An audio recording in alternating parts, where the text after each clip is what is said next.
Online betting और gaming को लेकर सुप्रीम कोर्ट की 2 जजेस की बेंच ने केंद्र सरकार से जवाब मांगा है।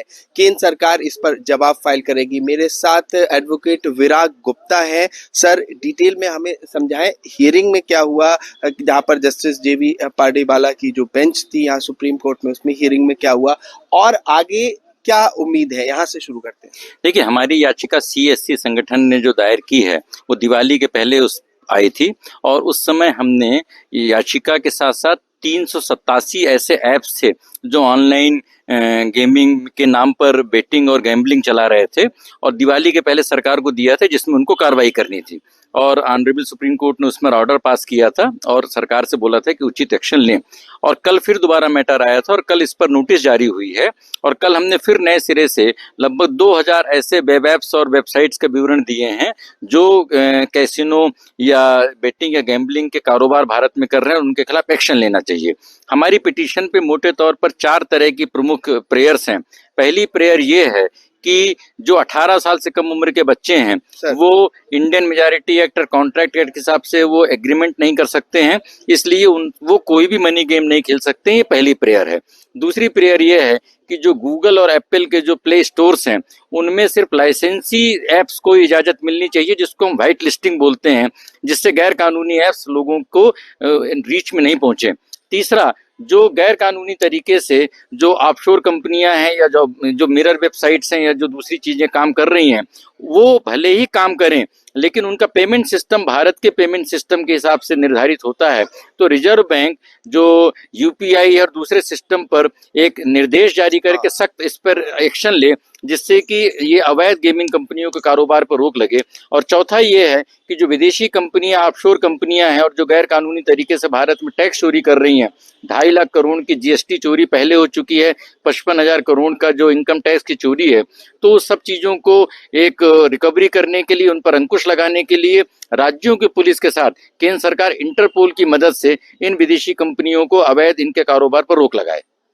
ये तो बात हुई आपकी याचिका की। अब एक तरह से एक एक्सपर्ट के रूप में, चूंकि हम पहले भी बात कर चुके हैं सर इन विषयों पर, चाहे ऑनलाइन गेमिंग हो, चाहे ऑनलाइन गेमिंग से रिलेटेड फ्रॉड्स हो, उन सब विषयों पर केंद्र सरकार ये कानून लेके आती है। क्या ये एग्जीक्यूट नेशन वाइड एग्जीक्यूशन में इसके क्या क्या दिक्कत है? क्योंकि एक फेडरल स्ट्रक्चर है, स्टेट गवर्नमेंट भी ऑनलाइन रेगुलेशन को लेके, गेमिंग्स को लेके कानून लाती है, तो इसको थोड़ा सा समझाएं हमारे दर्शकों। देखिए, इसके 3 पहलू हैं। पहला है कि संविधान के 7वीं अनुसूची के अनुसार काम का बंटवारा किया गया है, केंद्र के बीच में, राज्यों के बीच में और कॉन्करेंट लिस्ट में, जिसमें दोनों लोग कर सकते हैं। तो उसके अनुसार जो गैम्बलिंग और बेटिंग के जो मामले हैं वो राज्य सरकारों के अधीन है, पुलिस राज्य सरकारों के अधीन है, जबकि जो कम्युनिकेशन नेटवर्क है जिसके तहत आईटी एक्ट बना है वो केंद्र सरकार के अधीन है। तो इसलिए बेटिंग और गैम्बलिंग माने जुआ और सट्टेबाजी और कैसीनो को रोकने के लिए सारे राज्य सरकारों ने कानून बनाया है। इस बारे में अंग्रेजों के समय भी केंद्रीय कानून बना था, लेकिन राज्यों का कानून बनाने के बाद लॉ कमीशन की रिपोर्ट के अनुसार वो कानून अब ज्यादा प्रभावी नहीं रह गया है। और दूसरे नंबर पर जो गेट कीपर है, क्योंकि जो एक्शन लेना है ऑनलाइन कंपनियों के खिलाफ उसके लिए पावर केंद्र सरकार के पास है और आईटी एक्ट के सेक्शन 69A के तहत केंद्र सरकार ब्लॉकिंग के पावर इस्तेमाल करती है और सरकार के जवाब के अनुसार 3 साल में लगभग 1524 गैर कानूनी इन ऐप्स के खिलाफ उन्होंने कार्रवाई की है।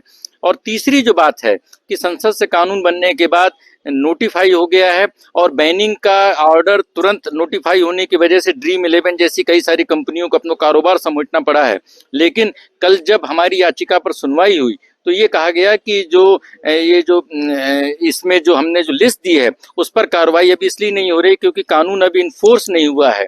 तो रूल अभी इन्फोर्स नहीं हुए हैं, ड्राफ्ट रूल्स अभी सर्कुलेशन में हैं और ड्राफ्ट रूल सर्कुलेशन में फाइनल होने के बाद जो गेमिंग को लाइसेंस देने की अथॉरिटी बनेगी, जो गेमिंग को मान्यता देने की जो बाकी बातें होंगी उस पर कार्रवाई होगी। लेकिन बैनिंग का जो नियम है वो संसद से कानून बनने के बाद लागू हो चुका है और उसको सख्ती से इन्फोर्स करने की आवश्यकता है। सर, अब एक सवाल मेरा इस विषय पे है, जिस तरह से सॉलिसिटर जनरल तुषार मेहता ने कर्नाटक हाई कोर्ट में भी अपनी बात रखी थी और यहाँ पर क्लब होकर अब सब याचिकाएं सुनी जा रही हैं, तो जो बात कर्नाटक हाई कोर्ट या दिल्ली हाई कोर्ट में कही गई वो सुप्रीम कोर्ट में इंक्लूडेड है या वो बातें अलग से मानी जाएंगी? नहीं, देखिए 2 बातें हैं। जो याचिकाएं वहां पे दायर हुई थी वो याचिकाएं उन लोगों की यहाँ पर आ जाएंगी, और उसके अलावा वो लोग अपनी बात एडिशनल एफिडेविट के माध्यम से दोबारा बोल सकते हैं। जो मोटे तौर पर 2 तरह के मामले हैं। पहला मामला ये है कि जिन लोगों के पास पहले जो आईटी इंटरमीडिएट रूल्स के तहत जिनको मान्यता मिली थी एसआरओ में, और उन लोगों का ये कहना है कि उनकी मान्यता को नए कानून के अनुसार अचानक खत्म कर दिया गया है। और दूसरा ये है कि गेम ऑफ स्किल्स को भी बैन कर दिया गया है। तो गेम ऑफ स्किल्स को बैन नहीं किया जाना चाहिए, क्योंकि नए कानून में ई स्पोर्ट्स और सोशल गेमिंग को मान्यता दी है, यद्यपि उसमें भी मनी का एस्पेक्ट है।